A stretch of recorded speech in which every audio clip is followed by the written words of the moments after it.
তারা বলে আমি এই আসনের জন্য প্রয়োজনে 100 কোটি টাকা খরচ করব, প্রয়োজনে 200 কোটি টাকা খরচ করব, তারপর আমি এই আসনে বিজয় অর্জন করবই। আসলে তারা আগেই ঘোষণা দিয়ে দেয় যে কি আমি এমপি হতে পারলে ডাকাতি করবই, চুরি করবই। কেননা উনি 5 বছরে যেই সরকারিভাবে সুযোগ সুবিধা পাবে তা মাত্র সব মিলে হয়তো 2-1 কোটি টাকা। তো উনি কেন 200 কোটি টাকা খরচ করবে এটা বুঝে নেন।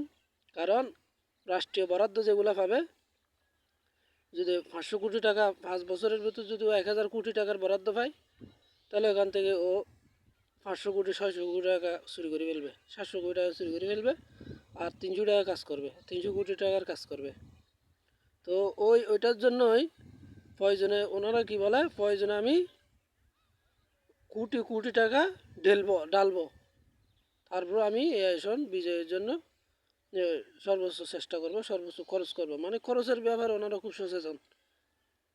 কিন্তু ওরা আয় করতে করবে সেটা জনগণ, যারা ওই সচেতন রাজনীতিবিদ নয়, তারা বুঝতে পারে না। তাই ওনাদের 500 টাকা 400 টাকা 300 টাকা খাইয়া ভোট দিয়ে দেয়, তারপর 5 বছর চুরি করার সুযোগ করে দেয়। এই জন্য এইসব চুর বাটপার থেকে আমরা সতর্ক হয়ে যাই।